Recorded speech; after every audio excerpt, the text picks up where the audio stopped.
বর্ধমান আজকে জেলাটা no industry district হয়ে আজকে যারা নেতৃত্ব দিচ্ছে এরা কোথা থেকে আসা লোক, এরা কারা? মানি বালি, বালি মানি বালি চুরি, বালি চুরি থেকেই রোজগার। কাজ আছে, অনেক কাজ আমরা করতে পারি।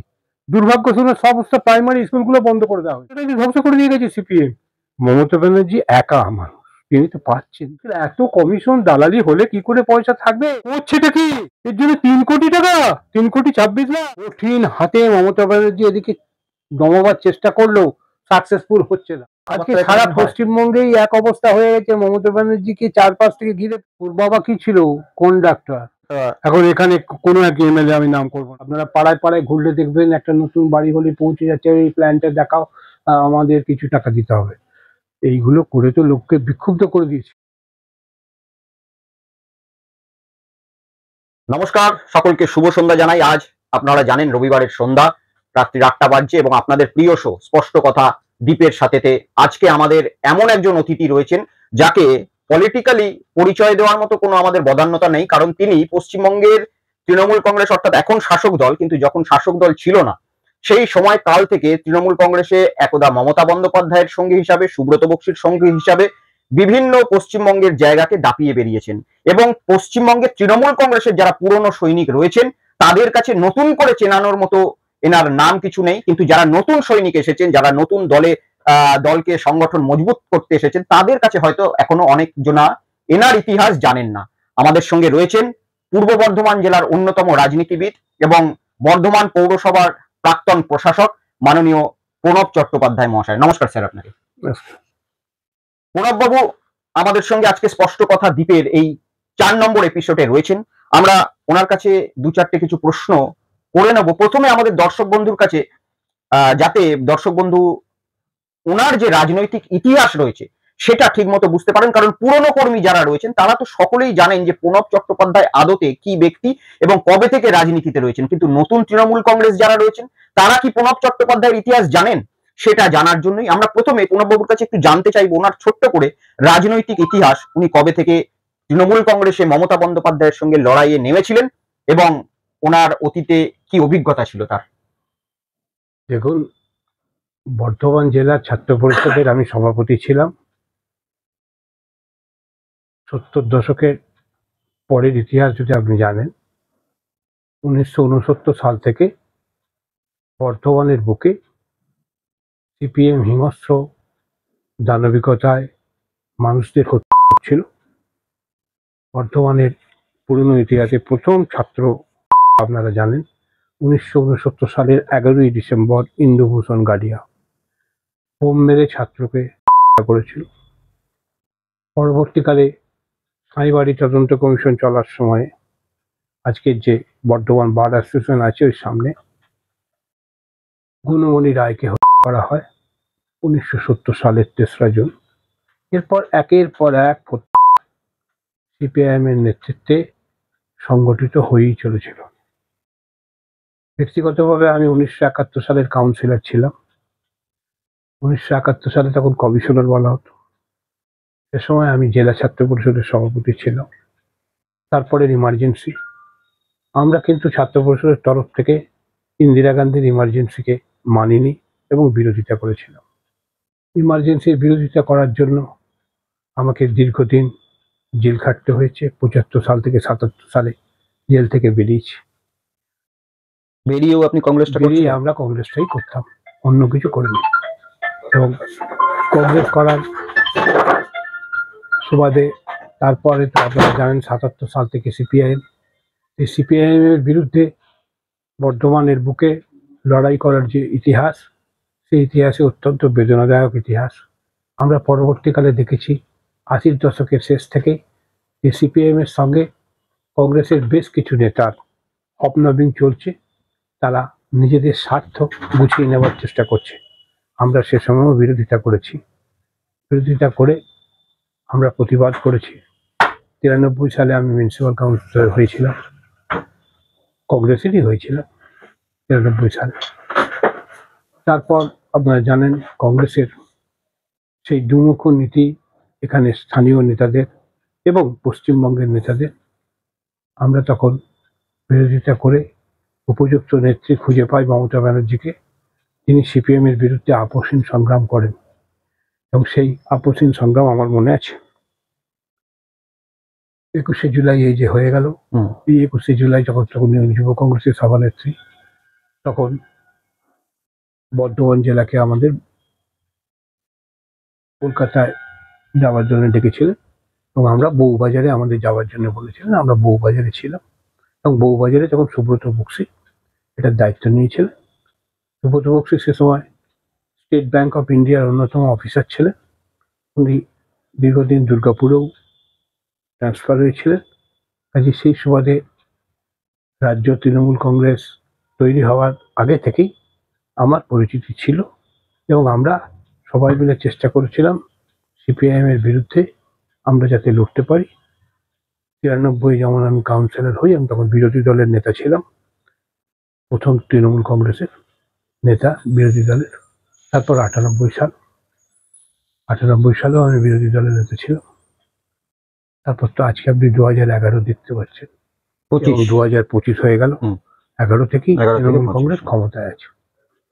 এর বেশি আমার কিছু বলার নেই। না, এর বেশি বলতে এই যখন মমতা বন্দ্যোপাধ্যায়ের প্রথম দল স্থাপন হয়, এই বর্ধমান জেলা থেকে আপনি ছিলেন, সেই সময় নেত্রীর সঙ্গে আপনার কতটা কিরকম ভূমিকা ছিল? ভূমিকা আমরা কত শুনুন, বা সুব্রত বক্সী আমরা যতদূর জানি যে আপনার খুব ভালো বন্ধু। আমার ব্যক্তিগত বন্ধু। শুধু মমতা ব্যানার্জিকে তো বিব্রত করার কোনো ব্যাপার থাকে না।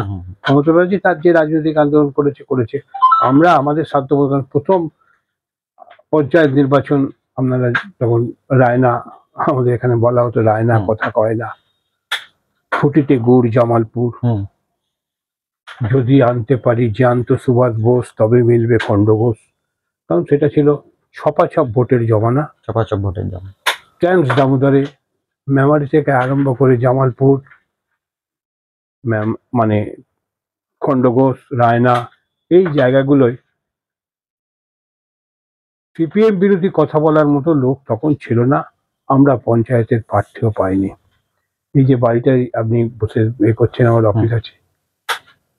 98 সালে আমরা যখন প্রথম পঞ্চায়েত নির্বাচন আমি পরিচালনা করেছিলাম, তো আমার বাড়িতে শিবির করতে হয়েছিল।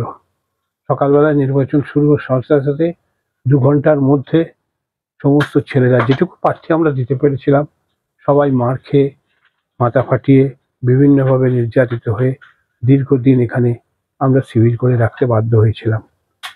যাতে সেসব বিধির কথা অতীতে একটা ভয়ানক ইতিহাস আপনারা দেখেছেন। আপনি বর্ধমানের মানুষ, এবং এই বর্ধমানে আপনার রাজনীতি যে সময় হয়েছে সেই সময় একটা ভয়াবহ ইতিহাস ঘটে গেছে, যে ইতিহাস গোটা ভারতবর্ষ জানে, সাঁইবাড়ি। সেটা নিয়ে কি অভিজ্ঞতা রয়েছে? দেখুন, আমি আপনাকে বলি, সাঁইবাড়ি যখন হয় সেটা ছিল 70 সালে 17ই মার্চ।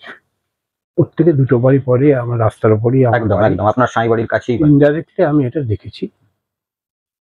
একটা বাড়িকে চারপাশ থেকে ঘিরে আক্রমণ করে প্রণব এবং মলয় করা হয়, এবং জিতেন যে ওই বাড়ির শিক্ষক ছিল, ছাত্র পরিষদেরও নেতা ছিল, তাকেও নির্মমভাবে প্রথমে করে মলয় ভেবে, কারণ তারও দাড়ি ছিল, পরে মলয়কেও মারে। এই 3 জনকে যে একটা বাড়ির মধ্যে হত্যা করা হয়, এবং এখান থেকে বর্ধমান পুলিশ স্টেশন 5 মিনিটের রাস্তা। পুলিশ খবর পায় না, এটা বিশ্বাস করা যায় না। কারণ তার আগের দিন যুক্তফ্রন্ট গভর্নমেন্ট ভেঙে যায়। আমার মনে আছে ভালো করে, আমি কেমিস্ট্রি অনার্স পড়ছি তখন, অনার্সের প্রিপারেশন নিচ্ছি। ওটা ঘটনাটা প্রায় আমার চোখের সামনে ঘটেছে, আমি দেখেছি। এবং তারপরেও সাঁইবাড়ির এই অনুষ্ঠান, সাঁইবাড়ি নিয়ে যে একটা আমরা শুনি কথা, আমরা তো চোখে দেখিনি, একটা কথা খুব মানে এখন প্রচলিত, যে রক্তমাখা ভাত মাকে খাওয়ানো হয়েছিল, এটা কি সত্যি? দেখুন, এই ব্যাপারটা নিয়ে আমি আর কোনো মন্তব্য করতে পারবো না, কারণ এটা আমি চোখে দেখিনি। আচ্ছা, কাজে আমি কোনো মন্তব্য করতে পারবো না। আচ্ছা, সে সময় সিপিএম এর যে রূপ, আমরা তারপর যখন আমি বিশ্ববিদ্যালয়ের এমএসসি পড়ছি কেমিস্ট্রিতে, সে সময় যে রূপ আমরা দেখেছি, এই রূপ এখনকার দিনে তো বলে বোঝানো যাবে না।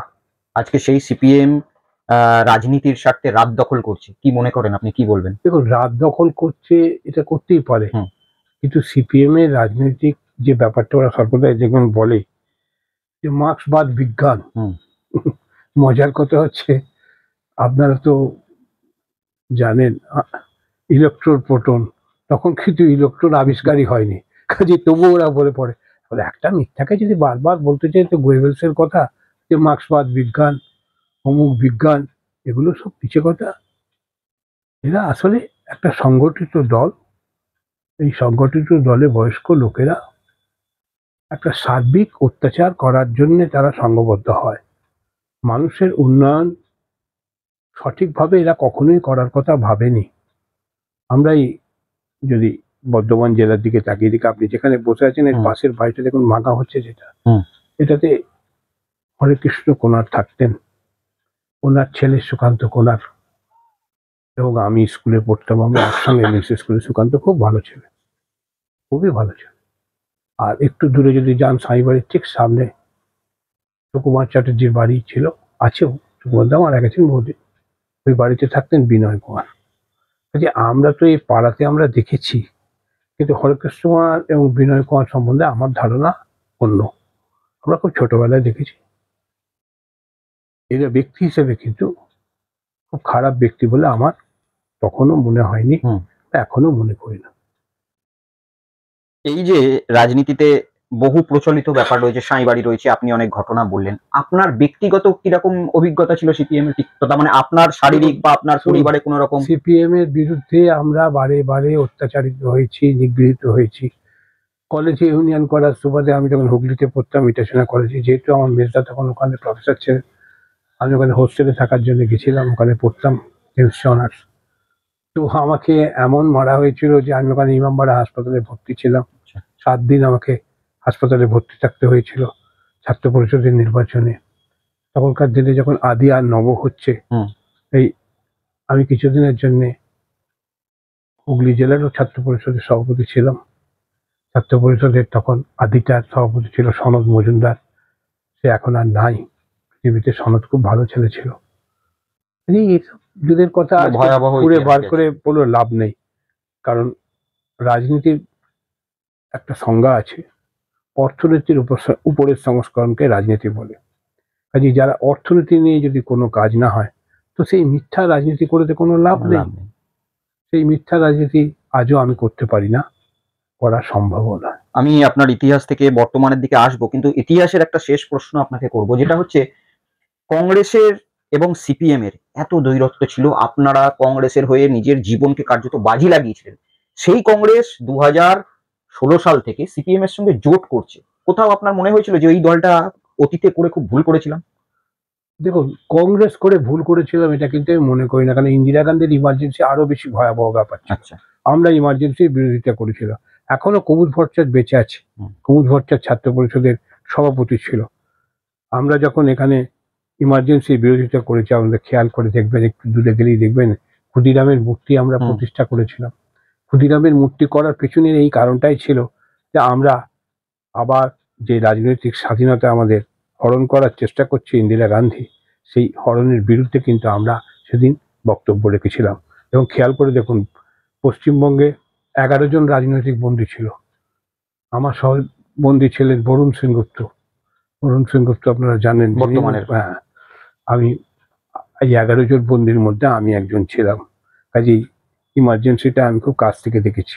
আমি দেখেছি জ্যোতির্ময় বোস গ্রেপ্তার হয়ে এলো, আমার পাশের সেলে ছিল আলিপুর সেন্টার জেলে। জ্যোতির্ময় বোসকেও আমি খুব কাছ থেকে দেখেছি। জ্যোতির্ময় বোস একজন ছিলেন দিন সাথে, ইন্দিরা গান্ধীর সঙ্গে তার কথা হয় এবং তিনি তারপর বাইরে চলে যান।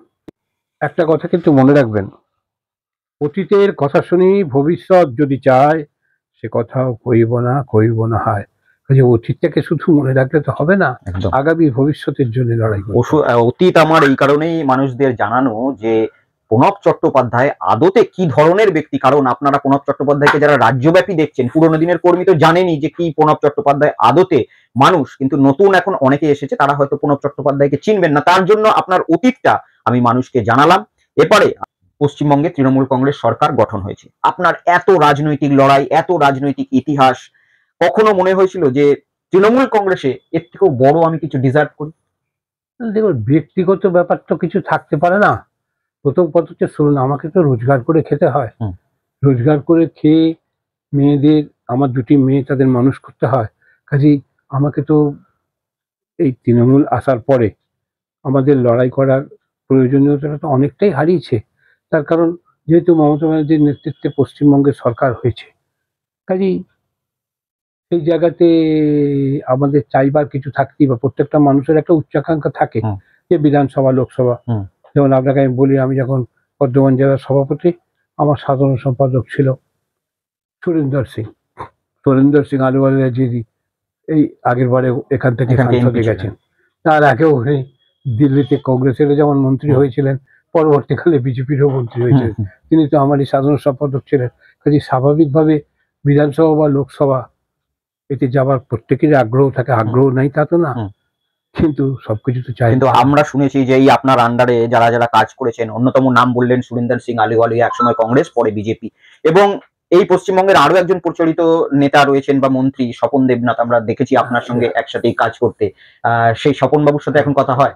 স্বপনের সঙ্গে আমার এখনো ভালো রিলেশন, খুবই ভালো রিলেশন। স্বপন, আমি যখন পোস্ট গ্রাজুয়েটে এমএসসিতে কেমিস্ট্রি নিয়ে পড়ছি, স্বপন তখন কমার্সে পড়ছে। আমরা তখন নেতৃত্ব দিচ্ছি, এবং ছাত্র পরিষদের সভাপতি হিসেবে স্বপন আমার খুব ভালো কর্মী ছিল এবং ওই এলাকায় খুব ভালো নেতৃত্ব দিয়েছে। স্বপন খুবই ভালো ছেলে। স্বপন শারীরিকভাবে একটু কষ্টকর অবস্থায় চলে এসছে, কিন্তু স্বপন এখনো যে আছে মাটির কাছাকাছি, সে কবির বাণী লাগে কান পেতে আছে। ও এখনো লড়াই করে মাটির কাছে থেকে মানুষের কাছে ওর বক্তব্য এখনো নিয়ে যাবার চেষ্টা করে যাচ্ছে, এবং মমতা ব্যানার্জির নেতৃত্বেই। একদম একদম। প্রণব চট্টোপাধ্যায়ের আপনারা এই সমস্ত কথা শুনলেন। আমরা এই 2011 থেকে প্রণববাবু 2018-19 সাল পর্যন্ত একটু কার্যত রাজনৈতিক আড়ালে আমরা দেখেছি তাকে, কিন্তু তৃণমূল কংগ্রেস তাকে আবার ব্যবহার করেছিলেন বা বলতে পারেন দায়িত্ব দিয়েছিলেন। বর্ধমানে একটা ক্রাইসিস হয়েছিল, 2013 সালে পৌর বোর্ড গঠন হয়েছিল বর্ধমানে, এবং 2018 সালে সেই পৌর বোর্ড এক্সপায়ার হয়। পরবর্তীকালে পৌর বোর্ড একদম প্রশাসকহীন ছিল। তৃণমূল কংগ্রেসের কাজকর্ম বর্ধমান শহরে করতে অনেক সমস্যা হচ্ছিল। সেই সময় আমরা দেখি, এবং বিশেষ করে করোনা পিরিয়ড, যেটা একটা ক্রাইসিস পিরিয়ড, সেই সময় তৃণমূল কংগ্রেস আবার সেই প্রণব চট্টোপাধ্যায়ের কাঁধে দায়িত্ব বর্তালো, এবং প্রণব চট্টোপাধ্যায়কে তৃণমূল কংগ্রেস পৌর প্রশাসক বর্ধমানের পৌরসভার বানালো। সেই বিষয়ের কি অভিজ্ঞতা রয়েছে? দেখুন, আমাকে তো 4 মাসের বেশি কাজ করতে পারেনি, কারণ সিবিআই আমাকে গ্রেপ্তার করে। কেন করে আজ জানি না, আপনারা অনেকেই হয়তো জানেন না, আমি সিবিআই এর বিরুদ্ধে মামলা করেছি হাইকোর্টে। আচ্ছা, আমার মামলা স্টিল পেন্ডিং আছে। আমরা শুনবো সেটা। সিবিআই একটা আপনার বাড়িতে একটা চিট ফান্ড কোম্পানি ছিল, সেটা নিয়ে আপনাকে গ্রেপ্তার করেছিল। শুনুন, মজাটা হচ্ছে, আপনি শুনেছেন ঠিকই, এখানে একটি কোম্পানি ছিল, চিট ফান্ড কিনা আমি কি করে জানবো? 2008 থেকে সে এখানে কাজ করেছে। আপনি চিন্তা করুন, 2010 সালের কেস, আমাকে অ্যারেস্ট করা হচ্ছে 2021 সালে, 11 বছর পরে। এবং মজার ব্যাপার হচ্ছে, এই বিল্ডিংটাও কিন্তু আমার নয়, আমার স্ত্রীর নামে আছে। কাজে আমার নামে সিবিআই দেখাতেও পারেনি একটি টাকা আছে। এই জন্য যখন আমাকে হাইকোর্টে বেল দিয়েছে, হাইকোর্টের জাস্টিসরা সেখানে ফাইন্ডিংস করেছে, বলছে এর বিরুদ্ধে যে সমস্ত অভিযোগ আমার বিরুদ্ধে, আপনারা আইন দেখুন, আমি যখন মোটামুটি একটু আইনের ছাত্র, আইন নিয়ে টুকটাক কাজ করি, আমার বিরুদ্ধে মূল অভিযোগ হচ্ছে সিআরপিসির আইপিসির 409 সরকারি কর্মচারীদের উপর হয়। আমি তো সরকারি কর্মচারী নই, যে আমার বিরুদ্ধে এই অভিযোগ কাজেই লাগে না। এবং যেটা সেকশন 5, যে ঘর দেওয়ার জন্য, সেটাও আমার বিরুদ্ধে কাজে লাগে না, কারণ আমি বাড়ির মালিক নই, আমার ওয়াইফ এটার মালিক। যদিও পরবর্তীকালে আমার ওয়াইফকেও এই কেসে যুক্ত করেছিল, কিন্তু আমি ব্যক্তিগতভাবে কাকে ঘর ভাড়া দিচ্ছি তার জন্য সিবিআই একবারে অ্যারেস্ট হয়ে যেতে পারে, এবং 8 মাস আপনাকে জেলে বন্দী করে রাখা হলো। এই 8 মাসের ব্যাপারটা একটু মজার, যেহেতু আমার কেস ওঠেনি, উঠতে দেরি হয়েছিল, এবং তারপরও 2 মাস আগে আমাকে বেল দিয়েছিল, এবং বেল দিয়ে বলেছিল যে আপনারা এর মধ্যে এনকোয়ারি করে নিন। সিবিআই তো এনকোয়ারি করেনি। এখন আমাদের গোটা কেসটা আপনার ব্যাংকশাল কোর্টে আছে। ব্যাংকশাল কোর্টে আমি ওখানে আমাদের যে পুরনো সেকশন 239 পিটিশন করেছি খালাস হওয়ার জন্য, সেখানেও সিবিআই প্রেজেন্ট হচ্ছে না। আমি চ্যালেঞ্জ করছি, সিবিআই বলুক প্রকাশ। এটা কি রাজনৈতিক প্রতিহিংসা কিছু বলতে পারেন মনে হচ্ছিল? দেখুন, কারণ এই একইভাবে অনেকেই তো বেরিয়ে রয়েছে। এছাড়া রাজনৈতিক, আপনারা নিজেরা একটু জিনিস ভাবুন, 2010 সালে একটা কেস হয়েছিল আসানসোলে, তাতে আমার নাম নাই, I am not in the named in the FIR. তো আমি অ্যারেস্ট হচ্ছি তার কত বছর পর দেখুন, 10 একদম। বছর পর এভাবে হয় অ্যারেস্ট কিন্তু এমন একটা সময়ে আপনি অ্যারেস্ট হলেন যে হ্যাঁ। সময়টায় বর্ধমানে একটা ব্যাপক কাজ করছিলেন আপনি, খুব শুনুন, সুন্দর কাজ করছিলেন এবং আমি পৌরসভায় অনেক ঘুঘুর বাসাও ভাঙতে শুরু করেছিলেন। আমার প্রশ্ন হচ্ছে, আপনার দেখুন, দলের থেকে কি কেউ খোঁচা করেছিল? দেখুন এটা তো নিয়ে আমার কাছে তো কোনো প্রত্যক্ষ প্রমাণ নাই। হুম। নিশ্চয়ই অপ্রত্যক্ষ আছে, তার কারণ তাহলে সিবিআই আমাকে অ্যারেস্ট করবো না। হুম। আমার যদি টাকা পয়সার ব্যাপার থাকতো আমাকে তো ইডি অ্যারেস্ট করতে পারতো। ইডি তো আমাকে যতবার ডেকেছে আমি গেছি। ইডি এবং সিবিআই কখন তো আমাকে অ্যারেস্ট করছে? যখন আমি প্রশাসকের দায়িত্ব নিয়েছি সেই জন্যই তো আমি গ্রেপ্তার হয়েছিলাম। আমি যদি প্রশাসক না হতাম তাহলে রাজনৈতিক অংশ গ্রেপ্তার তো হতাম তাই না। মনে হচ্ছে যে আমি তো এতদিন। প্রশাসক না হলে গ্রেপ্তার হতাম হুম। না। আমি এখনো আপনার চ্যানেলের মাধ্যম দিয়ে বলছি, সিবিআই আমি যে পিটিশন করেছি 239 এর, সেই পিটিশনে তিনি হিয়ারিং এ আসুন।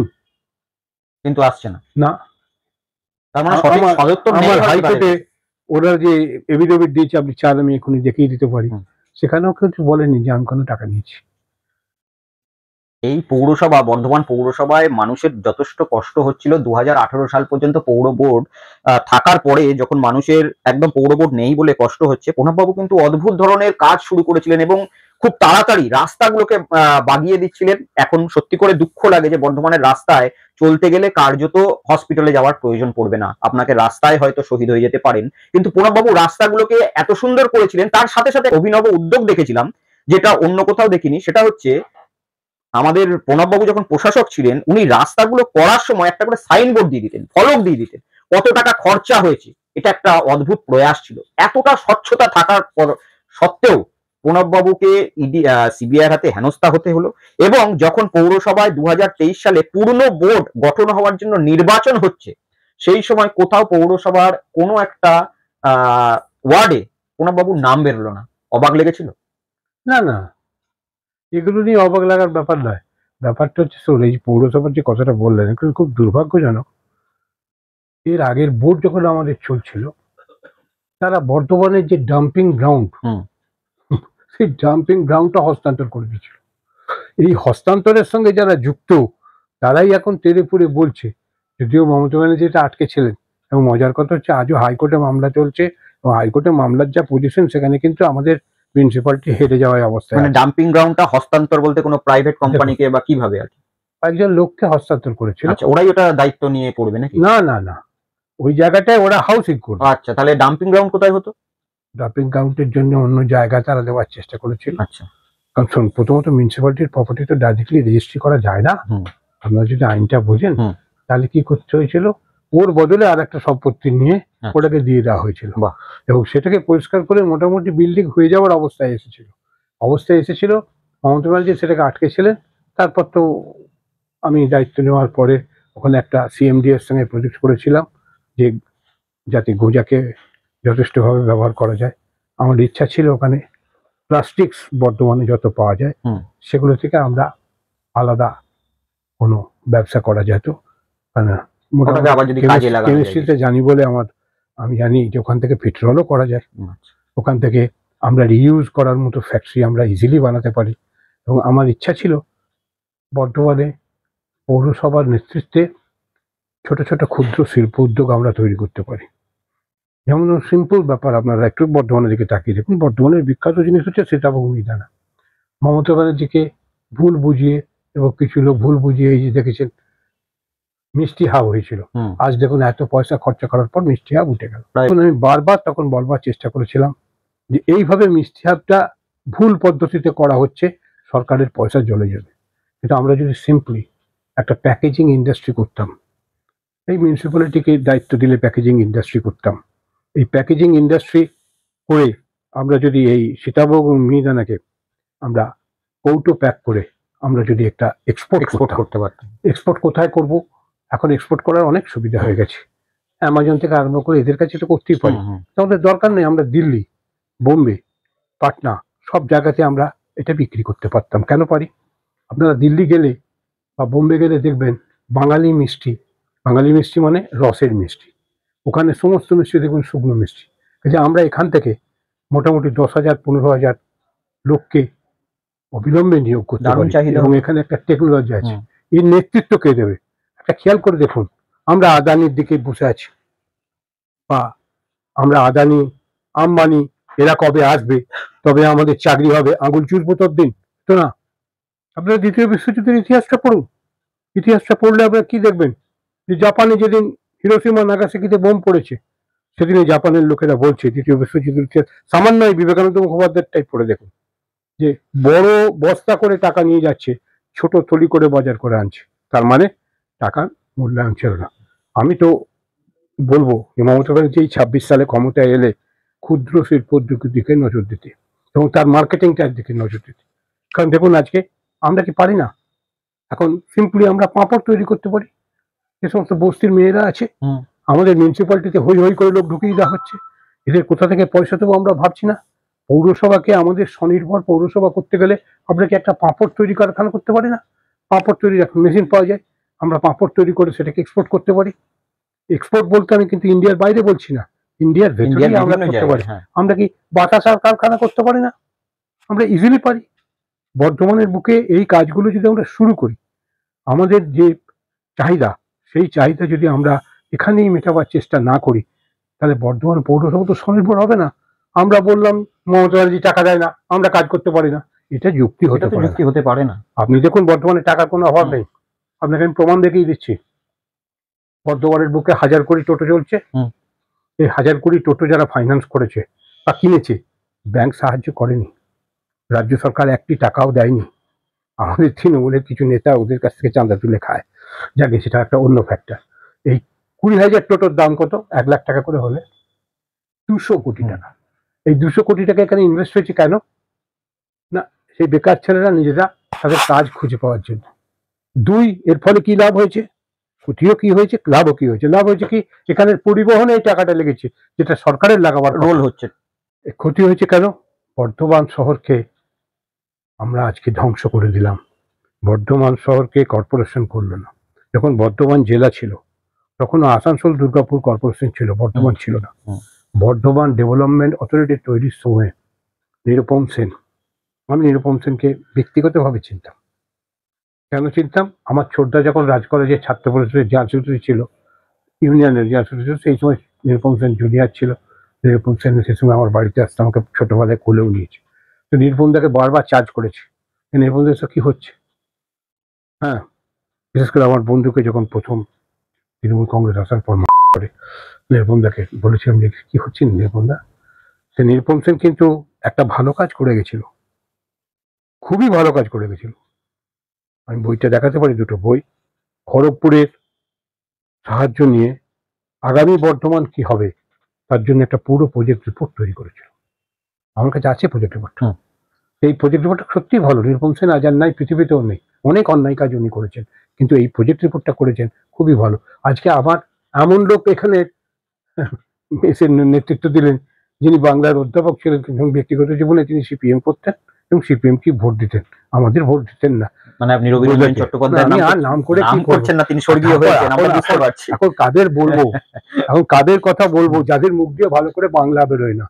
এই বর্ধমানে বিশ্ববিদ্যালয় আছে, বর্ধমানে মেডিকেল কলেজ আছে, বর্ধমানে এখানে টেকনিক্যাল ইউনিভার্সিটি আছে। এখানে যদি অ্যাসেম্বলি বানান লিখতে জানে না এমন লোকেদের প্রতিনিধিত্ব করতে পাঠান, যা হবার তাই হচ্ছে। এই যে টোটোর কথাটা আপনি তুললেন, আমাদের কাছে একটা ক্লিপিংস রয়েছে। কিছুদিন আগে আইএনটিটিইউসির একটা সভাতে আপনি এই টোটো নিয়ে একটা বিস্ফোরক মন্তব্য করেছিলেন, মনে আছে? সেইখানে আপনি বলেছিলেন যে এই যে কথাটা একটু আগেই বললেন, যে অনেক তৃণমূলের, তখন ওখানে পার্টির নাম করেননি, কেউ কেউ এটা নিয়ে টাকা তুলছে। এটা কি কোনো স্পেসিফিক কাউকে মানে আমি কাউকে স্পেসিফিক্যালি বলছি না, আমি বলছি এই টোটোর যারা নেতা আছে, আপনি নেতৃত্বকে, উপর নেতৃত্ব যারা শুনুন, উপরের নেতৃত্ব এগুলো জানে না তা না। আচ্ছা, এটাই শুনুন, বেদনা তো এইখানেই যে উপরের নেতৃত্ব তো এখানে পুলিশ আছে, ডিআইবি আছে, তারা জানে না। হ্যাঁ, আপনি আমাকে বলুন না, ইয়োর্স ফেথফুলের উপরে যারা সই করে তাদের যদি আপনি বিভিন্ন দায়িত্ব দেন কি হতে পারে। আপনাকে আমি দুখানা বই দেখাচ্ছি, 2 মিনিট বন্ধ রাখুন, আমি দেখাচ্ছি। 2010 সালে এই প্রজেক্ট বেরিয়েছিল, দেখুন তার ম্যাপ। এটা 2010 সালে, মানে তৎকালীন এই যে নিরুপম সেনের কৃতিত্ব। নিরুপম সেনকে এই ব্যাপারটা সিপিএম পার্টি ইমপ্লিমেন্ট হয়েছে, এই প্ল্যানটা তো পড়তে হবে। এই বইগুলো তো ইংরেজিতে লেখা, এরা তো ইংরেজির বিরুদ্ধে লড়াই করা লোক, এরা তো এগুলো পড়তে পারবে না। আর এই জন্যই তো বর্ধমান ডেভেলপমেন্ট অথরিটি তৈরি হয়েছিল। সেখানেও যদি যান, কিন্তু আজকে বর্ধমান ডেভেলপমেন্ট অথরিটির কথা যেটা বলছেন, আমি কোনো বিরুদ্ধে না আমি কারোর কথা বলছি না, আমি কারোর নাম করছি না। বহুবার অনেকেই বর্ধমান ডেভেলপমেন্ট অথরিটির চেয়ারম্যান চেঞ্জ হয়েছেন, চেয়ারপারসন চেঞ্জ হয়েছেন। বর্ধমান ডেভেলপমেন্ট অনেকবার কিছু চেঞ্জ হয়নি। না, একবার পরে হয়েছিলেন কাকুলি ম্যাডাম ছিলেন, তারপরে বোধহয় এখন উজ্জ্বল প্রামাণিক হয়েছেন, তার আগে মনে হয় সম্ভবত রবি রঞ্জন চট্টোপাধ্যায় কিছুদিনের জন্য ছিলেন। তো এই সমস্ত যে বর্ধমান ডেভেলপমেন্ট অথরিটি, এটা বাস্তব অর্থে আমরা সত্যি কথা বলছি, আমরা এখন নতুন জেনারেশন, আমরা তাদের কাজটা খুব একটা বুঝতে পারছি না, আসলে ওদের কাজটা কি। দেখুন, রবিবাবুর দুর্ভাগ্য শুনুন, গোদার যদি আমরা যান, যেখানে একসময় ঠিক হয়েছিল, সিপিএম খুব প্রচারও করেছিল যে ওখানে হেলথ সিটি হবে।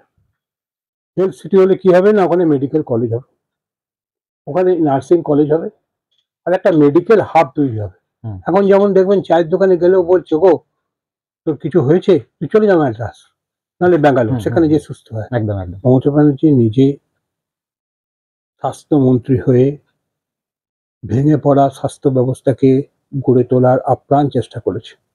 কিন্তু এই যে আমাদের গোদাকে নেওয়া হয়েছিল, আপনি কি জানেন যে গোদাতে এমনও লোকেরা রয়েছে যারা টাকা নেয়নি, জায়গাও ফাঁকা পড়ে আছে, আচ্ছা, তাদের জায়গাগুলো ফেরত দিয়ে দিলে তো হয়। এবং তারা সবই আমাদের তৃণমূল কংগ্রেসের কর্মী, তারা দীর্ঘদিন আন্দোলন করেছে, তাদের প্রতি কেউ নজর দেয়নি।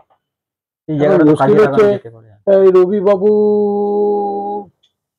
তিনি যখন ফরওয়ার্ড ব্লকের লোক ছিলেন, তাকে আর কি বলবো, কালনা থেকে তাকে শম্ভুবাবু নিয়ে গেছিলেন, মানে কলেজে পড়াতেন, সেখান থেকে বিশ্ববিদ্যালয়ে নিয়ে গেছেন, প্রয়াত হয়েছেন, বলা উচিত নয়।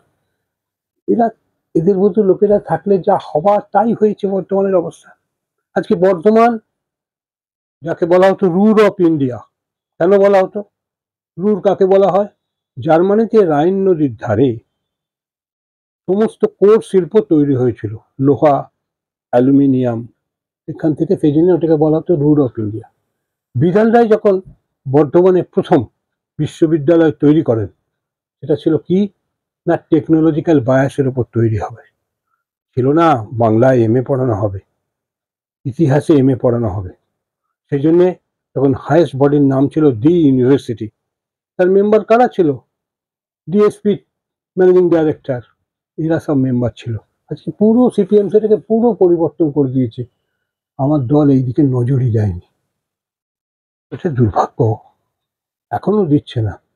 রাজনীতির মূল কথাটা থেকে আমরা অনেক দূর সরে গেছি। অর্থনীতির উন্নয়ন করতে গেলে যে টেকনোলজিটা দরকার, সেই টেকনোলজি থেকে আমরা অনেক দূর সরে গেছি।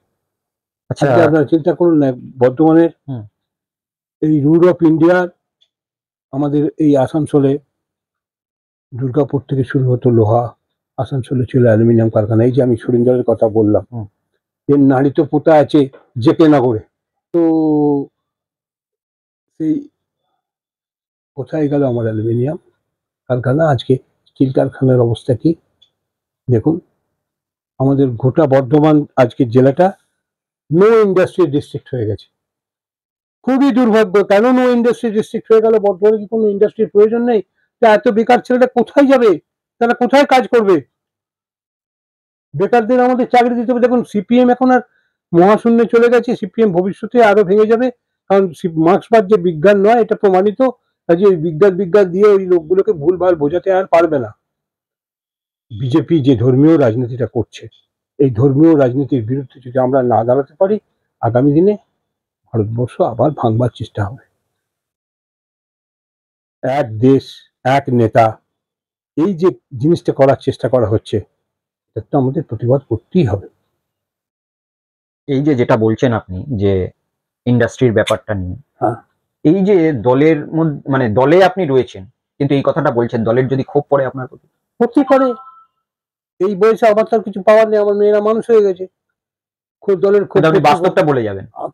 যেটা বাস্তব, হাত দিয়ে বলো সূর্যের আলো রুধিতে পারে কি কেউ, আমাদের মেরে ঠেকানো কি যায় জনজোয়ারের ঢেউ। সত্যি কথা তো কেউ অস্বীকার করতে পারবে না। তাহলে বর্ধমানের ক্ষেত্রে এই সমস্ত এত প্রকট সমস্যা থাকতেও এগুলো মূল্যায়ন হচ্ছে না কেন? এটা কি দলের আত্ম অহংকার? না, দলের আত্ম অহংকার নয়। আপনি দল শুনুন, রবীন্দ্রনাথের একটা ছোট্ট লেখা বলছি। হুম। যদি ঝড়ের রাতে আপনি কোনো গ্রামে প্রবেশ করেন, তবে আপনি ঝড়ের আওয়াজই শুনবেন, গ্রামের স্পন্দন আপনার কর্ণে গোচর হবে না। তো আজকে যারা নেতৃত্ব দিচ্ছে, এরা কোথা থেকে আসা লোক, এরা কারা? এই গোটা দলটা তো পচিয়ে দিয়ে গেছিল মুকুল। মুকুল যখন আমি জেনেছিলাম হায়ার সেকেন্ডারি কম্পার্টমেন্টাল, তাকে তো মমতা ব্যানার্জি দয়াতে তাকে রেল মন্ত্রী করে দিয়েছিল। এখন যদি এদের হাতে দেন, আপনি রবীন্দ্রনাথের বই পড়বেন, তৈরি করতে গেলাম কাপড়, হয়ে গেল গামছা, তো সেই গামছাই হবে। আচ্ছা প্রণববাবু, আপনি দীর্ঘদিন যাবৎ বর্ধমান পৌরসভার প্রশাসক ছিলেন। দীর্ঘদিন যাবৎ বলতে আপনি কাজ করার কম সুযোগ পেয়েছেন, 4-5 মাস, কিন্তু তার মধ্যেই অনেক কাজ করেছিলেন, যে কাজটা সত্যি মানুষ খুশি হয়েছিল। এবং পরবর্তীকালে যিনি পৌর প্রশাসক এসেছিলেন, আপনার অনুকরণেই কাজ করে মোটামুটি চেষ্টা করেছিলেন। এই যে এখনকার আজকে 2025 সালে দাঁড়িয়ে বর্ধমান পৌরসভার পূর্ণ বোর্ড গঠিত হয়েছে 2022 সাল, আজকে 3 বছর কেটে গেল।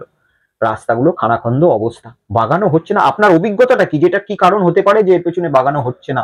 দেখুন, আমি 71 সালে প্রথম পৌরসভায় পৌর সদস্য নির্বাচিত হয়েছিল। সেদিক থেকে দেখতে গেলে 50-55 বছর হয়ে গেল। পৌর সভাটাকে আজকে ধ্বংস করে দেওয়া হয়েছে এই জন্যে যে একটা পৌরসভা চালাতে গেলে যাদের হাতে দায়িত্ব দিতে হবে, বয়সটা সিনিয়র লোক, বয়স্ক লোক। 71 সালে উনিও পৌর সদস্য ছিলেন, কিন্তু ওনার হাতে তো করার কিছু নেই। আপনারা শুনলে আশ্চর্য হয়ে যাবেন, পৌরসভার সরকারি অনুমোদিত কর্মচারীর সংখ্যা আজকে 600-700 বেশি হবে না, আর কন্ট্রাকচুয়াল স্টাফ করে দেওয়া হয়েছে 3000, কিন্তু সেই স্টাফেদের কোনো কাজ নাই। আচ্ছা, এই কন্ট্রাকচুয়াল স্টাফটা কি পৌরসভা নিজেই রিক্রুট করছে, না একদম সরকারের অনুমোদন না নিয়ে? না, মানে সরকারের ফাইন্যান্স ডিপার্টমেন্টের না অনুমোদন? না না না, ফাইন্যান্সের কোনো অনুমোদন নেই, সরকারের এখান থেকেই পেমেন্ট দেওয়া হয়। তো এই ছেলেগুলোকে যদি আমরা শিফট না করি, আমি চাকরি কার খবর না, তাদের দিয়ে তো ক্ষুদ্র শিল্প উদ্যোগগুলো করানো দরকার। পৌরসভার আয় বাড়ানোর যে একটা পরিকল্পনা করা দরকার। আজকে যদি আপনি তাইওয়ান মিউনিসিপ্যালিটির দিকে তাকিয়ে থাকেন, তাদের মূল রোজগারটা কি? তাইওয়ান মিউনিসিপ্যালিটি ওখানে সামুদ্রিক বন্দরটা চালায়। তো পৌরসভা তো পয়সার অভাব হওয়ার কথা নয়। বর্ধমান মানেই বালি, বালি মানেই বালি চুরি, বালি চুরি থেকেই রোজগার। তো এই গোটা বালির ঘাটগুলো কেন মিউনিসিপ্যালিটি আর পঞ্চায়েতকে দেওয়া হবে না? আপনি যখন প্রশাসক ছিলেন পৌরসভার কিছুটা লাভ এসেছিল, কত সংখ্যক? ন্যাচারালি দেখুন, আমার ওই অ্যাকচুয়াল ফিগারস আমি এখন যেতে পারবো মানে লাভে এসেছিল? অবশ্যই আসতে বাধ্য। বর্ধমান পৌরসভা থেকে আমরা কেন লাভ করতে পারবো না, যেখানে কোটি কোটি টাকা এখানে পড়ে রয়েছে? আপনি আজকে চিন্তা করুন না, আমি তো আপনাকে দেখালাম যে 200 কোটি টাকা ইনভেস্ট হয়েছে শুধুমাত্র স্টোটোতে। ডেভেলপমেন্টের জন্য এই লোকগুলোকে পৌরসভা নিয়ে যদি যৌথ উদ্যোগে কাজ শুরু করতো, কেন আমরা মমতা ব্যানার্জির কাছে টাকার জন্য আমরা মমতা ব্যানার্জিকে চাপ দিতে যাবো? আমরা তো আমাদের কাজ আমরা স্বনির্ভর ভাবে করে দিতে পারতাম। অনেক জায়গা রয়েছেন বলছেন, অনেক কাজ আছে, অনেক কাজ আমরা করতে পারি। দুর্ভাগ্যজনক সমস্ত প্রাইমারি স্কুলগুলো বন্ধ করে দেওয়া হয়েছে। প্রাইমারি স্কুলগুলোকে সিপিএম এর আমলেই আমরা কি দেখেছি যে সেগুলোকে বিয়ে বাড়িতে পরিণত করেছে। তো আগে যদি প্রাইমারি এডুকেশনটা না থাকে, তো পিরামিডের মতো, তাহলে সেকেন্ডারি এবং বিশ্ববিদ্যালয় থাকবে কি করে? বর্তমানে তো এই নিয়ে কেউ ভাবছেও না, লড়ছেও না। কিন্তু প্রাইমারি এডুকেশনের কথা বলছেন, এখনকার দিনে সবাই চাইছে ছেলে মেয়ে একটু ইংলিশ মিডিয়ামে পড়ুক, সেখানে যদি সবাই চাইছে না হয়। দেখুন, আপনাদের এই ধারণাটা ভুল। ইংলিশ মিডিয়ামে তো পড়তেই হবে, ইংরেজি যে যাই বলুক, ইংরেজি না পড়লে আপনি পৃথিবীতে আপনার নিজের স্থান করে উঠতে পারবেন না। এই যে ধরুন আমাদের লয়ে, এর কোনো বাংলা বই আজও বেরোবে না, তার কারণ আমরা যদি আন্তর্জাতিক লয়ের দিকে যাই, আমরা ইংলিশ লয়ের ওপর ভিত্তি করে করতে হবে। তুমি ইংরেজি ভাষা যদি না জানেন, আপনি বিজ্ঞানে আপনি যেতে পারবেন না, এগোতে পারবেন না, কারণ রবীন্দ্রনাথ বেশি তো জন্মায়নি। এই যে ধরুন আমি একটা সিম্পলি কথা বলি, আমাদের প্রথম ডিকশনারি চলন্তিকা যিনি লিখছিলেন, তিনি বিজ্ঞানী ছিলেন। তিনি হঠাৎ দেখলেন একটি টার্ম কালচার, দেখলেন রোমান ওয়ার্ড এসেছে এগ্রিকালচার থেকে, তিনি তার অনুবাদ করলেন কৃষ্টি। মনে হলো কৃষ্টি হওয়া উচিত নয়, রবীন্দ্রনাথের কাছে গেলেন, রবীন্দ্রনাথ বসে আছে, বললো যে এটা কি হবে, কৃষ্টি হবে কালচার থেকে। রবীন্দ্রনাথ একটু ভেবে বললেন, দেখো তুমি তো ঠিকই এনেছো, এগ্রিকালচার থেকে, কিন্তু এইভাবে তো অনুবাদ হবে না, কৃষ্টি হবে না, কারণ জীবনের সব কিছু নিয়ে এটা হবে সংস্কৃতি।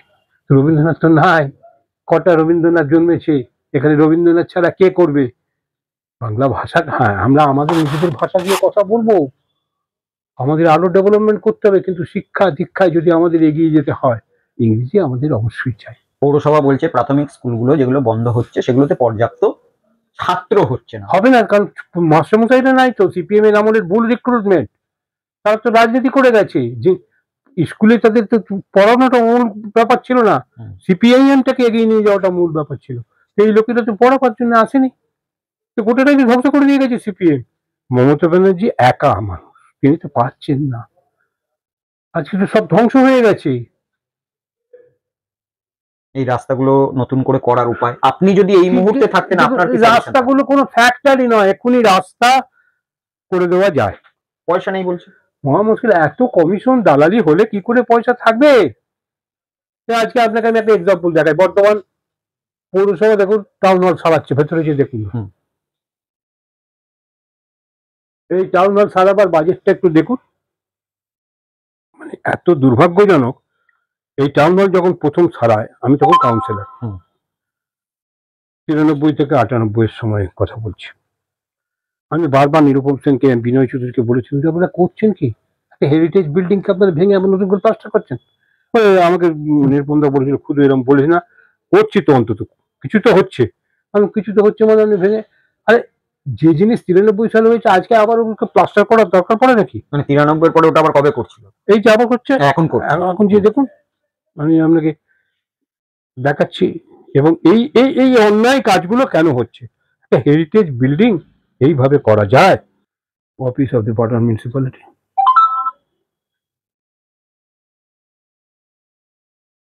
Office of the Patna municipality, দেখলেন? হ্যাঁ, মেমো নাম্বার, ডেট 20/11/24,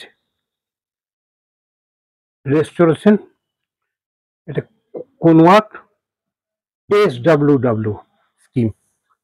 কি আছে স্কিমটায়? একটা নতুন বিল্ডিং হওয়ার কথা, এটা নিয়ে এসে টাউন হলে লাগাচ্ছে। টাকাটা দেখুন, 3,26,60,950 টাকা 57 পয়সা। এরা এটা করছেটা কি? মারাত্মক কথা বলছেন আপনি। আমি তো কিছু বলছি না, আপনি দেখুন না। আরে বাবা, হেরিটেজ বিল্ডিং, তুমি আপনি যে দেখুন, এখনো ছবি তুলে দেখান, প্লাস্টার ছাড়িয়ে আবার প্লাস্টার হচ্ছে। হ্যাঁ, উই হয়েছিল, বর্তমানে উই হবে, মাটির তলাতে উই ট্রিটমেন্টটা করে ভেতরটাকে করে দিতে পারতো, পৌরসভা নিজেই করে দিতে পারতো। এর জন্য 3 কোটি টাকা, 3,26,00,000। এটা তো ধরুন মিউনিসিপ্যালিটি একটা অটোনমাস বডি, ঠিক আছে, কিন্তু নিশ্চয়ই এই টাকা ফাইন্যান্স ডিপার্টমেন্ট থেকে অ্যালট হচ্ছে। মানে এই টাকার জন্য টাকা দিয়ে দিয়েছে, টাকাটা তো স্কিমে নয়। আচ্ছা, টাকাটা তো SWM স্কিমে। এবার তো ইনি করবেন, এরপর যখন অডিট হবে যখন কি হবে? কিছুই হবে না। এখন অডিট হবে এর থেকে 5 বছর পর, তখন এটা থাকবে না। আজকে চিন্তা করুন, পৌরসভার এত বড় দুঃসাহস কি করে বাড়ে যে তার ডাম্পিং গ্রাউন্ডটাকে হস্তান্তর করে দিয়েছিল, আজও হস্তান্তর হয়ে আছে। আচ্ছা, আপনি যখন প্রশাসক মন্ডলীতে এসেছিলেন তখন একটা অডিট শুনছিলাম আপনারা করেছিলাম, সেই রিপোর্টটা বার করছে না তো। কিছু বর্ধমান শহরের বাড়ি ফাড়িগুলো দেখুন না, রাস্তার ওপরে, জিটি রোডের ওপরে যে বাড়ি ফাড়িগুলো হয়ে গেছে, কোথা থেকে হলো? এই বাড়িগুলো হচ্ছে কি করে? আপনি যেখানে বসে রয়েছেন এর পেছনে একটা 8তলা বিল্ডিং হচ্ছে। কিছুদিন আমরা দেখি, মানে এটা একটা মাঝে মাঝে সেই যেভাবে একটা বিজেপি নেতা তৃণমূলে আসে, আবার তৃণমূল থেকে বিজেপিতে যায়, ঠিক সেই রকমই দেখি যে কিছুদিন বন্ধ হচ্ছে, আবার চালু হচ্ছে, আবার বন্ধ হচ্ছে, আবার চালু হচ্ছে। এটার পিছনে কিছু, তার কারণ হচ্ছে, এইটাই তো মূল মাখন, এখান থেকেই রোজগার করে বেশ কিছু নেতা করে কমে খাচ্ছে। দুর্ভাগ্য হচ্ছে, কঠিন হাতে মমতা ব্যানার্জি এদিকে দমাবার চেষ্টা করলেও সাকসেসফুল হচ্ছে না, কারণ সোর্সের মধ্যেই ভূত আছে। আর আমরা দুর্ভোগ লোক, আমাদের যদি সোজাসুজি জিজ্ঞেস করে আমরা তো বলে দেবো এগুলো হচ্ছে কোথা থেকে, এদের রোজগার কোথায়। দেখুন, আমাদের একটা রোজগার আছে, সেই রোজগার থেকে ছেলে মেয়ে মানুষ করি, এদের একটু অতীতটা দেখুন, রোজগার কোথায়। এত কোটি কোটি টাকা খরচা করছে। তা বর্তমানে যিনি মিউনিসিপ্যালিটি চেয়ারম্যান রয়েছেন উনি তো একজন শিক্ষিত মানুষ এবং আমি তো বলিনি একজন অশিক্ষিত মানুষ। তা সেই জায়গায় ওনার এরকম না না, খামতি আপনার মনে পরেশবাবু হচ্ছে? প্রথমত শিক্ষক মানুষ ছিলেন, উনি টিচার ইনচার্জ ছিলেন, সেদিক থেকে ওনার খামতি নেই। কিন্তু মুশকিলটা হচ্ছে মিউনিসিপাল অ্যাক্টটা তো বুঝতে হবে, সেটা খায় না কখনো মাথায় আপনাকে দেয়। ডেকে কখনো কোনো রকম না, আমার পরামর্শ সাথে এমনি নেওয়া? সম্পর্ক খুবই ভালো, খারাপ না। না মানে মিউনিসিপ্যালিটির সম্বন্ধে একটু না না পরামর্শ না নেওয়ার না ব্যাপারে না না না, এর আগে স্বরূপবাবুকে কতবার বারণ করেছিলাম যে স্বরূপদা এসব করবেন না। আজকে কি বলবো, স্বরূপবাবু মারা এটা কি গেছেন। উনি মানে পরেশবাবু কি পার্টিকুলার অন্য কারোর চাপে পড়ে করছেন? দেখুন শুনুন, পরেশবাবু যা বয়স হয়েছে অন্য কারো চাপে পড়ে করছেন এটা তো বলা উচিত হবে না। পরেশবাবু নিজে মাঝে মাঝে দেখবেন বিক্ষুব্ধ হচ্ছেন, বলে ফেলছেন, কিন্তু কথাটা কি, তাকে তো সেই জায়গাটা ছাড়তে হবে, যদি প্রয়োজন হয় তাকে সরে আসতে হবে। কিন্তু যে কাজগুলো হচ্ছে, যেমন এই স্কিমটায় টাউন হলটা এইভাবে রিপেয়ারিং করে ধ্বংসটা করে দিচ্ছে, কি করে? একটা হেরিটেজ বিল্ডিং, এবার আপনি বলুন টাউন হলটাও হেরিটেজ নয়, তাহলে কোনটা হেরিটেজ? হেরিটেজ বিল্ডিং এইভাবে রিপেয়ারিং হয়? এই বুদ্ধিটুকু যদি পরেশদার না থাকে তাহলে কি বলবো বলুন? তার মানে কি আপনি উদ্দেশ্য করতে চাইছেন যে এর পেছনে কিছু এদিক ওদিক থাকতে পারে? তা যদি না হয় বুঝবো, তুমি তো মানুষ নও, গোপনে গোপনে দেশদ্রোহীর পতাকা বও।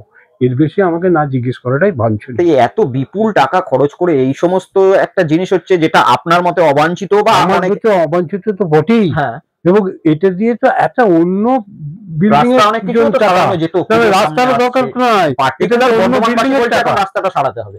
তো কথাটা কি, রাস্তা তো প্রথম তোমাকে সারাতে হবে, কিন্তু রাস্তাগুলো তো থাকবে না। এবং আপনি একটা কথা আইএনটিটিউসির সভা থেকে বলেছিলেন, আমি দর্শক বন্ধুদের একটুখানি ওই ক্লিপিংসটা দেখিয়েও দেব। সেটা হচ্ছে যে কার্যত কোনো রাস্তায় যেতে গেলে হয়তো প্রসবও হয়ে যেতে পারে কারো। সুপ্রসবেনী রোড, এটা আমি বলছি না, পাবলিক বলছে। সুপ্রসবেনী রোড, তোমাকে প্রসব করার জন্য এই রাস্তার উপর দিয়ে রিক্সা করে নিয়ে গেলেই বাচ্চা হয়ে যাবে।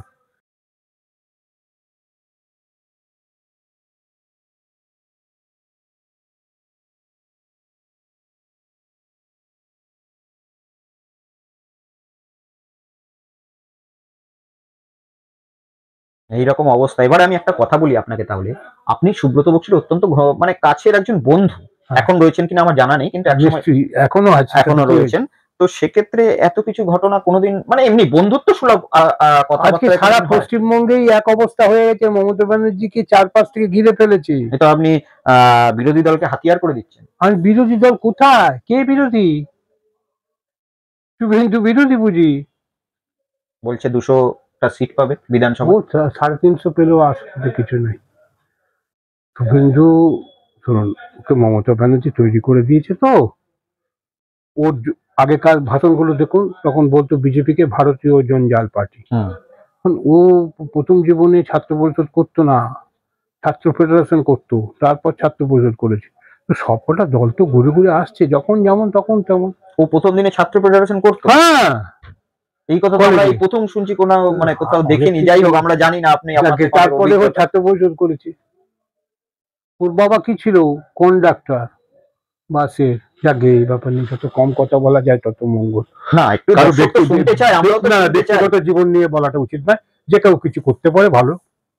যাই হোক, তা এখন এখানে কোনো এক এমএলএ, আমি নাম করবো না, তাকে সংস্কৃতি নিয়ে কথা হচ্ছিল, সে সঙ্গে সঙ্গে বলেছে যে দেখুন আমি সংস্কৃতটা এখনো পড়িনি, একটু পড়ে নিয়ে বলবো। তিনি জানেনই না সংস্কৃত কি আর সংস্কৃতি কি। আচ্ছা, মানে এটা কাকে বলতে চাই? আমি কাউকেই বলতে চাইছি না, এরকম এমএলএ তো আমাদের দলের হয়ে প্রতিনিধিত্ব করছেন। না আপনার এলাকার না বর্ধমান? আরে বাবা, পশ্চিমবঙ্গের এমএলএ সে। পশ্চিমবঙ্গের। হ্যাঁ, তো এরকম এমএলএও তো আছেন, তিনি নাকি খুব উন্নয়ন ফন্নয়ন করে টরে বেড়ান। উন্নয়নটা খায় না মাথায় দেয়, সেটাই তো তিনি জানেন না। কি বলবো বলুন? দর্শক বন্ধু, প্রণব চট্টোপাধ্যায় যে যে কথাগুলো বলছেন এগুলো সত্যি করে বলছি, এইগুলো এক একটা হেডিং হবে এবং হেডলাইন হবে। এবং আগামী দিনে এই ইন্টারভিউ দেখার পরে প্রণব চট্টোপাধ্যায়কে সুব্রত বক্সী ফোন করবেন কিনা আমার জানা নেই, কিন্তু প্রণব চট্টোপাধ্যায় যে কথাগুলো বললেন এগুলো সাধারণ মানুষ অনেক জায়গাতেই বলছেন যে বর্ধমান পৌরসভার রাস্তাগুলো সত্যি খুব দুর্ভিক্ষের অবস্থা, এবং কবে সারানো হবে, পুজোও চলে এলো, আমাদের জানা নেই। প্রণব বাবুর কাছে আমরা একটু বর্ধমান পৌরসভা থেকে একটু রাজ্যের দিকে যাব, সেখানে জানতে চাইবো যে আগামী 2026 সালে নির্বাচন এবং আপনি নিজের রাজনৈতিক কেরিয়ারে বহু নির্বাচন দেখেছেন। এখন বিভিন্ন টিভি চ্যানেলে একটা অ্যাঙ্গেল তৈরি করে দেওয়া হচ্ছে কার্যত মুখ্যমন্ত্রী মমতা বন্দ্যোপাধ্যায়ের হয়তো এইটাই হয়তো শেষ ইলেকশন মুখ্যমন্ত্রী হিসাবে। আপনার কি মূল্যায়ন, মুখ্যমন্ত্রী এখনো কতদিন মমতা বন্দ্যোপাধ্যায় থাকতে পারেন? দেখুন, এই মুহূর্তে আপনাকে আমি বলতে পারি সারা ভারতবর্ষের যদি আপনি চিত্রটা দেখেন, তো ভারতবর্ষের চিত্রে মমতা ব্যানার্জির চেয়ে ব্যক্তিগতভাবে অভিজ্ঞ এবং সমাদৃত রাজনীতিবিদ ভারতবর্ষে নেই। মমতা ব্যানার্জি এই নির্বাচন তো হেলায় জিতবই, কারণ বিজেপি এখানে 50টা সিটও এবার পেতে পারে না। তাদের সাধারণ রাজনৈতিক বুদ্ধি আছে। সিপিএম যতই তেড়ে ফুলে উঠুক, কংগ্রেসের পশ্চিমবঙ্গের নেতৃত্ব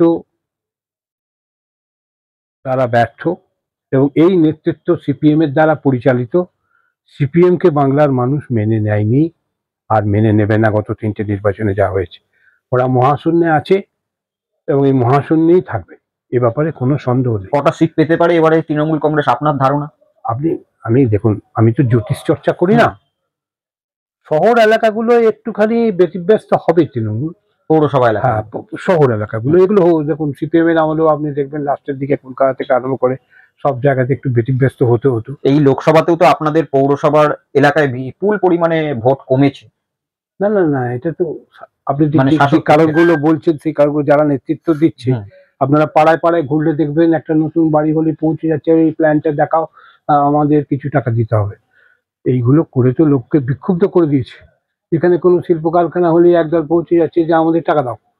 মমতা ব্যানার্জি এর বিরুদ্ধে লড়ে যাচ্ছেন, চেষ্টা করছেন, কিন্তু একা মানুষ তো পেরে উঠছেন না। অভিষেক চেষ্টা করছে যাতে রাজনীতিটা একটু পরিচ্ছন্ন হয়। যদি পরিচ্ছন্ন হয় ভালো কথা, যদি পরিচ্ছন্ন না হয় তো আমাদের মুশকিল হচ্ছে। এইভাবে আমাদের এত বড় দল, এত বড় রাজ্য, আজকে কার্যত ঢিল ছুঁড়লেই যার গায়ে লাগবে সেই বলছে আমি তৃণমূল। সে জায়গায় তাদের দুজনার পক্ষে এত কিছু দেখার অসম্ভব। নিজের যারা শুনুন, এর জন্য একটা রাজনৈতিক আন্দোলন দরকার। আজকে রাজনৈতিক আন্দোলনটা দলের ভেতর থেকে করতে হবে। বক্সি নিজে শারীরিকভাবে এখন অসুস্থ, আমি জানি। ওর যেহেতু তীর দ্বারায় অপারেশন হয়েছে। বক্সি অত্যন্ত ভালো ছিল, আপনি দেখুন সে কোন ক্ষমতায় গিয়ে আছে, কোনো ক্ষমতাই নাই। রাজ্য সভাপতি হিসেবে রাজ্য সভাপতি আছে, কিন্তু সে কি করবে? তার উইংস গুলোকে আপনাকে দেখতে হবে। তো আমরা সবাই যদি চাইতার্য করি, কি দেবে সে? দিতে পারবে? আজকে ভয়াবহ পরিস্থিতি তো। সিং নাই তার নাম তবু সিংহ, ডিম নাই তার নাম অশ্বর ডিম্ব। এটা কি আপনাদের রাজনৈতিকগতভাবে কোনো বিরোধী রাজ্যে নেই বলে মনে হচ্ছে, বেশি হচ্ছে? না না না, বিরোধীরা তো, বিরোধী বলতে কাকে বোঝায় আপনি দেখুন। না মানে স্ট্রং বিরোধী নেই বলে বিধানসভায় আপনাদের স্ট্রং বিরোধী নাই বলে তো একটা ব্যাপার আছে, কিন্তু স্ট্রং বিরোধীর একটা আদর্শ থাকতে হবে তো। আজকে চিন্তা করুন দেখি, বিজেপির একটা নেতা বিবৃতি দিয়ে বলছে বাংলা ভাষা আবার কি? অমিত মালব্য বলে। কি সাধারণ বোধ বুদ্ধি নেই যে বাংলা ভাষা কি? বাংলা ভাষীদের জন্য প্রথম আন্দোলন বাংলাদেশে হবার আগে কাছাড়ে হয়েছে, আপনার আসামে হয়েছে। কারণ আমাদের দুর্ভাগ্য যে এইসব নিয়ে মানে কথাও বলছে না শুভেন্দু অধিকারী। তিনিও তো নিজেও বলছেন নাকি তিনি বাঙালি। মহা মুশকিলের কথা, তিনি কি বলছেন এটা যদি আমাদের দিক নির্দেশ হয়, এটা খুব দুর্ভাগ্য। এটা খুব দুর্ভাগ্য। শুভেন্দুকে দেখিয়ে কি দিক নির্দেশ হয়? আচ্ছা আপনারা বলুন তো, সাধারণ গ্র্যাজুয়েট ছেলে, তার এত পয়সা করে করতে হয়? কিন্তু বলছেন তাদের নাকি পৈতৃক সম্পত্তি। মমতা বন্দ্যোপাধ্যায় নাকি তার বাবার পয়সায় বহু জায়গায় আন্দোলন করেছে। 50 বছরের মানে রেকর্ড বার করে দেখা হোক না কেন। তার আগে আমাদের দলের এমএলএ গুলোকে একটু দেখুন না, যে এরা কোথা থেকে পয়সা করে পেলো, এদের কোয়ালিফিকেশন কি, এগুলো দেখা দরকার। অন্যথা ছাপ যদি আপনি নিয়ে আসেন তো তাই হবে। এটা আপনি আপনার দলের উচ্চ নেতৃত্বকে কখনো বলা? সর্বদাই বলছি। তারা উচ্চ নেতৃত্ব কাকে বলবো? আমার চেয়ে বক্সি এগুলো ভালো জানে। তাহলে কি জাদু বলে তারা এরকম দাপট দেখাতে পারছে নিজস্ব এলাকাতে? এ কোনো জাদু বল নয়, মাল্লু বল, মাল্লু। আমাদের কিছু নেতা আছে যারা এই টাকা পয়সা কালেকশন করে। আচ্ছা দেখুন, এগুলো আমাকে দিয়ে বলাবেন না। মুকুল এটা শুরু করেছিল, এই মুকুলের কিছু শিষ্য তো এখনো আছে, তারা কলকাতায় বিভিন্ন জায়গায় আলো হয়ে বসে আছে। আচ্ছা, আপনার পৌরসভায় এই যে লোকসভায় এই ধরনের একটা ভোট কমলো বলতে পারেন শাসক দলের, বিভিন্ন ওয়ার্ডে কার্যত ম্যাক্সিমাম ওয়ার্ডে দেখুন, বিজেপি আমি থেকে আমি পিছিয়ে গেল। আমি আমি 28টি ওয়ার্ডে শহরে আমরা পিছিয়ে গেছি হুম। 35টার মধ্যে, এটা বলেছিলাম। তো অনেকে আমার কাছে বুঝতে এসেছিল যে কি করে বললেন, তো দেখছি 20টা ওয়ার্ডে পিছিয়ে আছি। তখন দেখো বাবা, 2011 সালটাকে যদি আমরা না ধরি তাহলে ভুল হবে। 2011 সালের ভোটটাকে আমরা হিসেব করি, দেখবেন আজকে আমরা 28টা ওয়ার্ডে পিছিয়ে আছি। কেন পিছিয়ে রইলাম? সব ওয়ার্ডেই তো আমাদের প্রতিনিধি আছে। আজকে পরেশদা যে ওয়ার্ডের প্রতিনিধিত্ব করছে 2011 নম্বর ওয়ার্ড, ওই ওয়ার্ডের অবস্থাটা একটু দেখে আসুন তো। আপনি যদি গণতন্ত্রকে আমরা বিশ্বাস করি, যদি গণতান্ত্রিক কিন্তু পদ্ধতিতে এক একটা মানুষকে, পৌরসভায় এই সমস্ত প্রতিনিধিরা তো প্রায় 4000 3000 ভোটে জিতেছে। হ্যাঁ আর তাহলে হঠাৎ করে 1 বছরের মধ্যে কি এমন হলো যে তারা আবার মাইনাস হয়ে যাচ্ছে? তাহলে উত্তর কি আপনি দিতে চাইছেন? হ্যাঁ, উত্তর আমি দিতে চাই। এটা সবাই বোঝে, বুঝে না তা না। মুশকিলটা কি হয় জানেন? এটা আপনাকে আমি আগেও বলেছি, সিং নাই তার নাম তবু সিংহ। এরা নিজেরাও জানে যে আমরা কারা, কিভাবে আমরা জিতলাম। আমি এখান থেকে ওই ওয়ার্ডে চলে গেলাম, সেখান থেকে জিতে আসছি হাজার হাজার ভোটে, অথচ লোকসভাতে হারছি, বিধানসভায় হারছি। এমনকি বিধানসভায় যে যে এলাকার প্রতিনিধি, সেই এলাকায় আমরা হেরে যাচ্ছি। কেন? কেন? মানুষ তাকে চাইছে না। এবং মমতা ব্যানার্জি একটু ব্যস্ত থাকাতে অভিষেক এখন চেষ্টা করছে, যদি এটা করতে পারে ভালো, তাহলে বাংলার ভালো হবে। তা নাহলে সিপিএম যে আমাদের পিছিয়ে দিয়ে গেছে 50 বছর, আমরা আবার পিছিয়ে আরো 50 বছর, 100 বছরে পিছিয়ে যাব। এর বেশি তো আর অত্যন্ত দুঃখজনক ঘটনা তো কিছু নেই।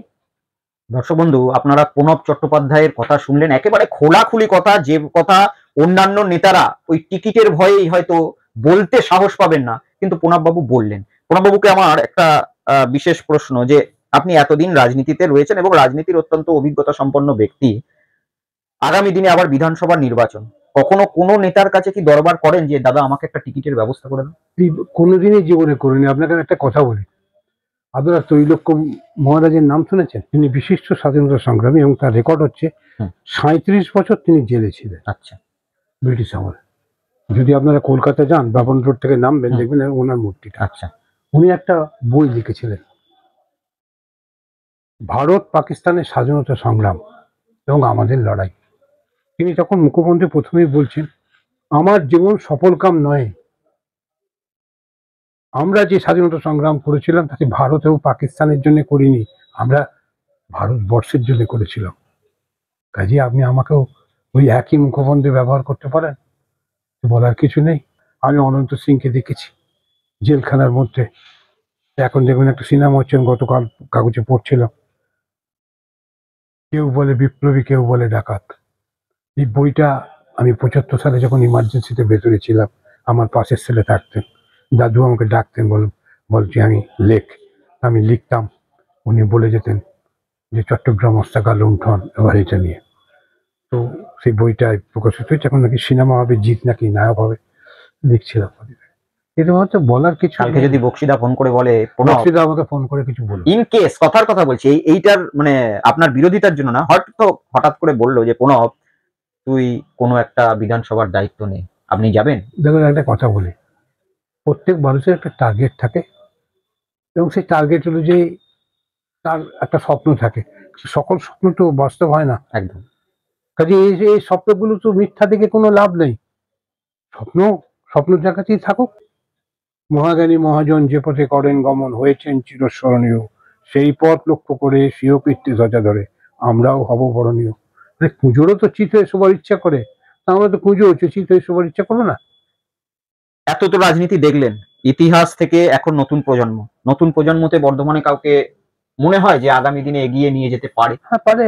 রাজবাড়ির মতো ছেলেরা যখন উঠছে, এই ছেলে ভালো ছেলে, যোগোদয় কলেজে পড়েছে, ছাত্র রাজনীতি থেকে এসেছে, এখন জীবন নেতৃত্ব দিচ্ছে, এইসব ছেলেদের উপরেই তো ভরসা রাখতে হবে আগামী দিনে।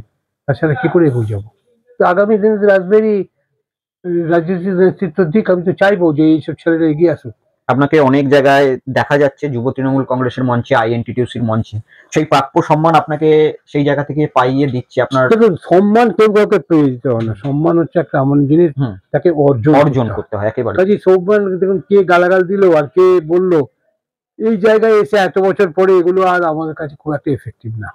চলুন, অনেকক্ষণ ইন্টারভিউ চলছে, অনেক গল্প আপনারা শুনলাম, আমরা শুনলাম, আপনারাও শুনলেন। আমরা প্রণববাবুর কাছে শেষ প্রশ্ন করে আজকে স্পষ্ট কথা দীপের সাথে এখানেই শেষ করব। প্রণববাবুর কাছে আমার শেষ প্রশ্ন, আগামী 2026 নির্বাচনে প্রণব চট্টোপাধ্যায়কে কি মাঠে দেখা যেতে পারে? অবশ্যই থাকবো, অবশ্যই থাকবো। ক্যান্ডিডেট আপনার পছন্দের যদি না হয়? ক্যান্ডিডেটটা আমরা তো দলটা দেখেছি, ক্যান্ডিডেট তো দেখিনি। যে দলের যে টিকিট পাবে আমরা তার জন্য কাজ করব, এ ব্যাপারে তো কোনো ইয়ে নেই। একটা কথা বলি তাহলে, হ্যাঁ, এখন বর্তমানে যিনি রয়েছেন তার সঙ্গে আপনাকে খুব একটা দেখা যায় না কেন? ডাকলেই দেখা যেতে পারে। তবে কিছু কিছু জিনিস তো ব্যবহার করা, যেমন ফসফরাস, ওটা যদি পকেটে রাখেন হঠাৎ দেখবেন জ্বলে উঠবে। তো এই ফসফরাস তো একটু ব্যবহার করতে গেলে হ্যান্ডেল উইথ কেয়ার করা দরকার। আমরা হ্যান্ডেল উইথ কেয়ার করি, এর বেশি তার কিছু বলার নেই। তো শুনলেন আপনারা, প্রণব চট্টোপাধ্যায়, ইনি ছিলেন বর্ষিয়ান তৃণমূল কংগ্রেসের নেতা এবং একদা তৃণমূল কংগ্রেসকে পূর্ব বর্ধমান জেলায় পরিচিতি লাভ করিয়ে দেওয়া সেই রকম একজন ব্যক্তি আজকে আমাদের সঙ্গে ছিলেন। আপনারা এতক্ষণ তাকে শুনলেন এবং একাধিক বিস্ফোরক মন্তব্য করলেন। আমি জানি না এই ইন্টারভিউ দেখার পরে অন্যান্য মানুষের কি প্রতিক্রিয়া হবে। আপনারা সকলেই কমেন্টস করবেন এবং এই ইন্টারভিউ দেখে আপনারা এই ইন্টারভিউকে শেয়ার করবেন। সকলে ভালো থাকবেন। আমরা প্রণববাবুর কাছ থেকে বিদায় জানাবো। নমস্কার প্রণববাবু। সকলে এই ইন্টারভিউকে শেয়ার করুন এবং এই ইন্টারভিউ শেয়ারের সাথে সাথে প্রত্যেকটা রবিবার দেখতে ভুলবেন না স্পষ্ট কথা দীপের সাথে সন্ধ্যা 8টার সময়। ততক্ষণের জন্য বিদায় জানাচ্ছি। জয় হিন্দ, জয় বাংলা, বন্দে মাতরম।